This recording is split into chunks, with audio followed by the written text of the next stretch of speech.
अस्सलाम वालेकुम to everyone and welcome to my YouTube channel Snowbirds biology. तो आज का जो हमारा वीडियो है वो है about DNA replication in prokaryotes. तो पिछले कुछ वीडियोस में हम रेप्लिकेशन इन प्रोकार्योट्स ही पढ़ रहे थे, जिसमें मैंने आपको बताया कि जो रेप्लिकेशन होता है वो किस तरह से स्टार्ट होता है, कितने फेजेस में स्टार्ट होता है। तो इसके 3 फेजेस हैं। First is initiation, number second is elongation and number third is termination. तो आज की वीडियो में हम पढ़ेंगे सेकेंड फेज जो है इलोंगेशन का। तो इनिशिएशन में मैं आपको थोड़ा सा बताती हूँ कि हमने क्या पढ़ा था। हमने पढ़ा था कि जो प्रोकार्योट्स का जो डीएनए होता है वो सर्कुलर होता है और उसमें से एक जो रीजन होता है वो स्पेसिफिक होता है इसी रेप्लिकेशन के लिए, जहां से इनिशिएशन होता है, जहां से स्टार्ट होता है, तो उसको कहते हैं ओराइसी। तो ओराइसी का रीजन मैंने आपको समझा दिया था और मैंने ये भी बताया था कि इनिशिएशन के दौरान कौन कौन से प्रोटीन्स और कौन कौन से एंजाइम इन्वॉल्व होते हैं और किस तरह से जो डीएनए है वो अनवाइंड हो जाता है, कौन सा एंजाइम जो है वो एक्ट करता है और जो डीएनए स्ट्रैंड है वो अनवाइंड हो जाती है।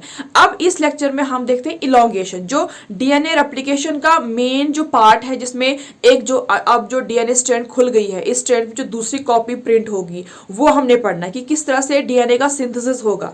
ठीक है, तो वो हम पढ़ेंगे। तो देखो ये मैंने डायग्राम बनाई है, ये रेप्लिकेशन, इसको बोलते हैं रेप्लिकेशन फॉर्क। यहाँ पे देखो ये जो है, जो डबल स्ट्रैंड है ये अनवाइंड हो चुकी है।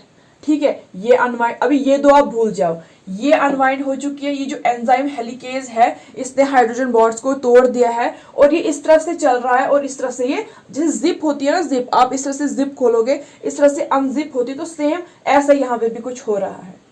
अब देखो इसके बाद क्या होगा, इसके बाद होगा जो एंजाइम है डीएनए पॉलीमरेज थर्ड।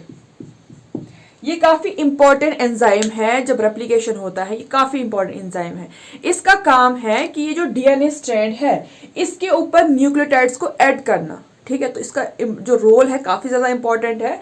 ये जो स्ट्रैंड है इसके ऊपर जो है जो कंप्लीमेंट्री जो बेसेस होते हैं, न्यूक्लियोटाइड्स है, उनको ऐड करते जाना, मतलब एक कंप्लीट नई एक स्ट्रैंड बनाते जाना, वो काम है डीएनए पॉलीमरेज थर्ड का। और भी इसके टाइप्स होते हैं डीएनए पॉलीमरेज के, जैसे DNA polymerase first, DNA polymerase second. इन दोनों का काम क्या होता है कि अगर मान लो गलत कोई न्यूक्लियोटाइड इसमें फिट हो गया तो उसको निकाल के जो सही करेक्ट न्यूक्लियोटाइड है वहां पे फिट कर देना। ठीक है, तो बेसिकली ये क्या काम करते हैं, ये रिपेयरिंग का काम करते हैं कि कहाँ कहीं गलत कहीं होगा उसको निकाल फेंकते हैं और जो करेक्ट न्यूक्लियोटाइड है वहां पे एंटर होने देते हैं। ठीक है, तो ये 3 टाइप्स आपको नजर आएंगे प्रोकार्योट्स में, लेकिन जो मेन काम है वो किसका है, डीएनए पॉलीमरेज थर्ड का। अब हम देखते हैं कि डीएनए पॉलीमरेज थर्ड किस तरह से यहाँ पे अटैच होता है और किस तरह से काम करता है। देखो जो डीएनए पॉलीमरेज थर्ड है, ये मैंने आपको पहले लेक्चर में बताया था कि जो डीएनए पॉलीमरेज है उसको होना चाहिए एक 3OH एंड। वो ऐसे ही अपना रेप्लिकेशन स्टार्ट नहीं करेगा, वो ऐसे ही न्यूक्लियोटाइड्स ऐड नहीं करेगा जब तक ना उसको एक 3OH एंड मिलेगा, तो फिर ये जाएगा वहां पे और फिर जो है ये न्यूक्लियोटाइड्स ऐड करेगा। अब ये 3OH एंड कौन लाके देगा इसको, ये लाके देगा इसको एक एंजाइम जिसका नाम है प्राइमेज। क्या है नाम इसका, प्राइमेज। ये एक एंजाइम है जिसका काम है, इसको काम दिया गया है कि आप आरएनए न्यूक्लियोटाइड्स बनाओ। कितने बनाओ, आरएनए न्यूक्लियोटाइड्स बनाओ, कितने, 8 से 10। ठीक है, तो 8 से 10 ये न्यूक्लियोटाइड्स बनाता है, लेकिन उसका जो एंड होता है वो होता है 3OH। क्या होता है, 3OH होता है, जो कि डीएनए पॉलीमरेज को चाहिए। तो ये बनाता है आरएनए न्यूक्लियोटाइड जिसको कहते हैं प्राइमर। तो प्राइमर बेसिकली क्या है, प्राइमर बेसिकली 8-10 न्यूक्लियोटाइड्स है, आरएनए न्यूक्लियोटाइड्स है। तो प्राइमर क्यों नाम रखा गया, क्योंकि ये स्टार्ट करता है, यहीं से स्टार्ट होगा, यहीं से जो डीएनए पॉलीमरेज स्टार्ट करेगा, इसलिए इसका नाम रखा है प्राइमर, पहला। ठीक है, स्टार्टिंग पॉइंट। तो ये चीज जो आप देख रहे हो दिस इज कॉल्ड प्राइमर और यहाँ पे है 3OH एंड। अब डीएनए पॉलीमरेज ने देख लिया, अच्छा यहाँ पे तो रेडी है, 3OH एंड रेडी है, तो डीएनए पॉलीमरेज यहाँ पे आएगा और यहाँ से न्यूक्लियोटाइड ऐड करना स्टार्ट करेगा और एक कंप्लीट नई जो है स्ट्रैंड बनना स्टार्ट हो जाएगी इस तरह से। इसमें आपको थोड़ा बहुत कुछ और भी समझना है। जो डीएनए पॉलीमरेज है ये गारंटी नहीं दे सकता है कि ये एंड तक चलेगा, जब तक टर्मिनेशन नहीं हो जाता, जब तक पूरी रेप्लिकेशन नहीं बन, जब तक नई कंप्लीट स्ट्रैंड नहीं बनती है, डीएनए पॉलीमरेज हमें ये गारंटी नहीं दे सकता है कि मैं एंड तक चलूंगा। ये गिर भी सकता है, ये डिसोशिएट भी, ये भाग भी सकता है बीच रास्ते में।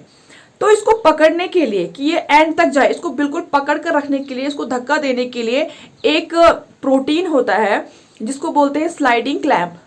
क्या बोलते हैं,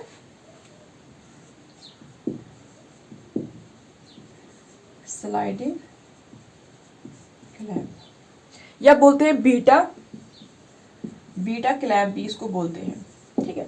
तो अब ये क्या चीज है, काफी सिंपल है।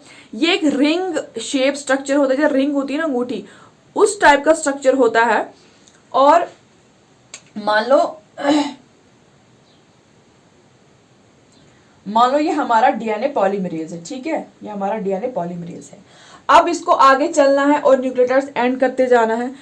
तो इसके पीछे यहाँ पे एक इस तरह से बाइंड होगा एक रिंग लाइक स्ट्रक्चर, जिसको कहेंगे स्लाइडिंग क्लैंप, ठीक है। ये आपको दिख रहा है, एक रिंग टाइप स्ट्रक्चर जो इसको बिल्कुल एंड तक चलेगा। ये देखेगा कि कहीं ये रास्ते में भाग ना जाए, इसलिए इसको एंड तक चलेगा, बिल्कुल पकड़ के रहेगा ताकि इधर उधर गिर ना जाए। बिल्कुल पकड़ के रहेगा डीएनए पॉलीमरेज आगे आगे और स्लाइडिंग क्लैंप पीछे पीछे, बिल्कुल पकड़ के रहेंगे। तब तक ये रहेगा इसके साथ, जब तक ना पूरी एक स्ट्रैंड कंप्लीट बनेगी। तो उसके बाद फिर ये भी चला जाएगा, तो डीएनए पॉलीमरेज भी चला जाएगा।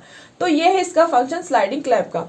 अब थोड़ा सा हम इसमें थोड़ा सा और घुसते हैं कि इसमें जो स्लाइडिंग क्लैंप है ये कैसे वर्क करता है। थोड़ा सा हम और मैं आपको बताती हूँ। देखो, आपको ऐसे समझाती हूँ। जो स्लाइडिंग क्लैंप है इसको लोड करता है एक और प्रोटीन, जिसको बोलते हैं क्लैंप लोडर, ठीक है। इसका नाम रखा ही गया है क्लैंप लोडर। मैं यहाँ पे लिखती हूँ क्लैंप लोडर।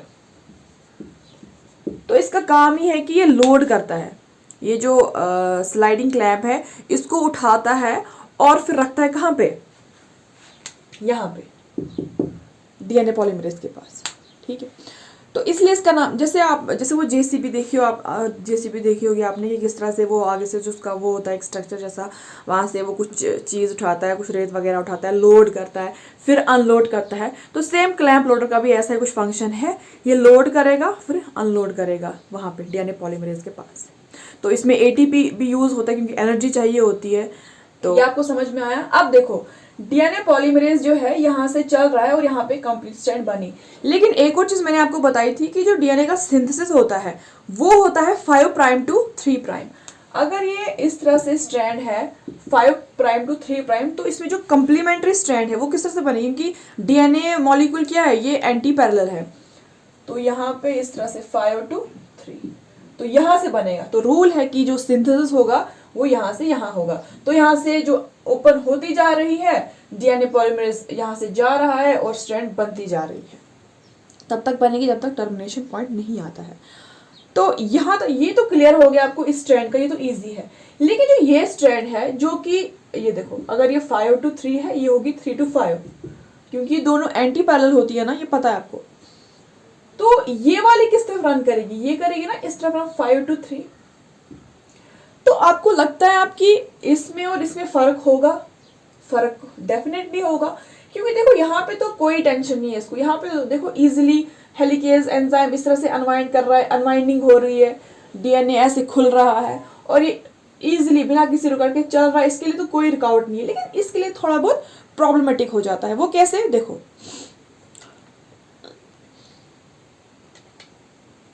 वो कैसे हो जाता है। देखो यहाँ इस ट्रेंड को चलना है यहाँ से यहाँ पे। तो पहला तो प्राइमर तो इसके लिए भी जरूरी है, जैसे इसके लिए प्राइमर जरूरी है, इसके लिए भी प्राइमर जरूरी है। तो प्राइमर तो यहाँ पे ऐड होगा। तो फिर आप देख रहे हो कि यहाँ पे ये 2-3 ये इतने सारे प्राइमर क्या काम कर रहे हैं। इसका रीजन ये है कि देखो, जब डीएनए अनवाइंड होगा प्राइमर आएगा, डीएनए अनवाइंड हो गया, प्राइमर आया और स्ट्रैंड बन गई। लेकिन ये चल रही है इस डायरेक्शन से इस डायरेक्शन में, इसकी तरह नहीं कि बिल्कुल इसी डायरेक्शन में चल रही है जिस तरफ से ये चल रहा है उस तरफ से ये अपोजिट चल रही है। इसका मतलब ये थोड़ी सी अनवाइंड होगी, प्राइमर ऐड होगा, सीक्वेंस बनेगी, फिर दोबारा से अनफोल्ड होगी, फिर प्राइमर आएगा, फिर सीक्वेंस बनेगी, फिर अनफोल्ड, क्योंकि इसका जो डायरेक्शन ऑफ सिंथेसिस है वो अपोजिट है। हेलिकेज इस तरफ जा रहा है, ये इस तरफ जा रहा है, इसलिए थोड़ी सी अनवाइंड होगी, प्राइमर आएगा, फिर सिंथेसिस, थोड़ा सा अनवाइंड, जितना अनवाइंड होगा जितना प्राइमर आएगा उतना ही बनेगा। तो इसी वजह से आप देखोगे कि यहाँ पे बहुत ज्यादा प्राइमर है और यहाँ पे एक ही प्राइमर है। यहां तक क्लियर हो गया आपको। अब देखो, जो प्राइमर्स होते हैं इनका मैंने आपको बताया था कि आरएनए न्यूक्लियोटाइड्स होते हैं। दैट मीन्स कि ये डीएनए को मैच नहीं कर पाएंगे, क्योंकि आपको पता है कि इसमें से एक जो न्यूक्लियोटाइड होता है वो यूरेसिल का होता है। मतलब कि डीएनए का जो न्यूक्लियोटाइड होने चाहिए वो वही होने चाहिए। तो मैंने आपको पहले बताया था कि इसमें कोई गलत न्यूक्लियोटाइड अगर होगा वो निकाला जाएगा। अब इसमें गलत न्यूक्लियोटाइड है, अब इस आरएनए प्राइमर को निकाल फेंकना है। तो ये काम कौन करेगा? ये काम करेंगे डीएनए पॉलीमरेज 1 एंड 2। ये इस आरएनए प्राइमर को रिमूव कर देंगे। कर दिया रिमूव, यहां से ये भी रिमूव हो जाएगा, ये भी इस तरह से। अब यहाँ पे गैप्स फिल हो गए। क्या हो गए? गैप्स फिल हो गए। और यहाँ पे ये जो फ्रेगमेंट्स इस तरह से बने। एक साइंटिस्ट था, आपने सुना ही होगा, ओकाजाकी, एक जापानीज साइंटिस्ट था, उसने ये जो फ्रेगमेंट्स है ये डिस्कवर की। तो जो ये फ्रेगमेंट्स जो है उसी ने डिस्कवर किए। तो उसने इनका नाम है ओकाजाकी। इसको बोलते हैं Okazaki fragments, after the scientist who discovered them. ठीक है, यहाँ तक हो गया। अब आपको क्या लगता है, इसको ऐसे ही रहना देना चाहिए? क्योंकि गैप्स जो है इनको तो फिल तो करना है ना। तो इसके अंदर क्या फिल होगा? ऑब्वियसली न्यूक्लियोटाइड्स फिल होंगे जिनको होना चाहिए। तो वो कौन करेगा? वो भी DNA polymerase first and second का उनका काम ही कि रिपेयरिंग का, जो न्यूक्लियोटाइड्स उनको फिलअप करने का। तो यहाँ पे जिनको न्यूक्लियोटाइड्स को आना चाहिए वो आएंगे इस तरह से, वो यहाँ पे आ जाएंगे। तो अभी भी आपको नहीं लगता कि ये दो जो है आपस में जुड़े नहीं है? बेशक न्यूक्लियोटाइड ऐड हो गए हैं लेकिन इनके साथ ही जुड़े नहीं है। ये जो स्ट्रैंड है ना, जैसे ये है यहाँ पे, इसको क्यों हम छोड़ रहे हैं? ये भी तो है। तो इन दोनों को जोड़ेगा कौन? कोई ना कोई एंजाइम तो होगा। ये भी आपने सुना होगा, एंजाइम लाइगेज जो है उसका काम होता है कि ये जो बिछड़े हुए ऐसे स्ट्रैंड है, फ्रेगमेंट से इनको जोड़ना। तो डीएनए लाइगेज आएगा और इनको जोड़ेगा इस तरह से। तो एक किस्म का ग्लूइंग एंजाइम है ये, जो इन दोनों को ग्लू करता है, जोड़ता है। अब ठीक है, स्ट्रैंड बन गई, ये भी बन गई, ये भी कंप्लीट बन गई। तो क्योंकि ये फ्रेगमेंट्स में हमें नजर आई तो इसलिए इसको कहते हैं डिसकंटिन्यूअस। इसको कहते हैं डिसकंटिन्यूअस स्ट्रैंड, इसको बोलते हैं कंटिन्यूअस स्ट्रैंड, क्योंकि ये आराम से चल रही है, कंटिन्यूअस, इसको कोई टेंशन नहीं है, आराम से चल रही है, इसमें ये सरदर्दी नहीं है। लेकिन इसको कुछ थोड़ी प्रॉब्लम है, ये डिसकंटिन्यूअस हो जाती है। और इसको कहेंगे लीडिंग, क्योंकि लीड कर रही है। और उसको कहेंगे लैगिंग, ठीक है, वो थोड़ी लैग कर रही है। Leading and continuous strand, lagging and discontinuous strand, वो क्यों होती है वो मैंने आपको समझा दिया। यहाँ तक ठीक है। अब देखो क्या होता है कि इतना ज़्यादा क्रोमोसोम प्रेजेंट है सेल में, इतना ज़्यादा डीएनए प्रेजेंट है, मतलब इतना आराम से आपको सेल में इतना सा तो नज़र नहीं आएगा, आपको बहुत ज़्यादा नज़र आएगा, बहुत ज़्यादा वाइंडिंग होगी, कॉइलिंग होगी। तो क्या होता है कि जब रेप्लिकेशन होता है तो चांसेस है कि बहुत ज़्यादा सुपर कॉइलिंग हो सकती है, जिसकी वजह से रेप्लिकेशन में प्रॉब्लम हो।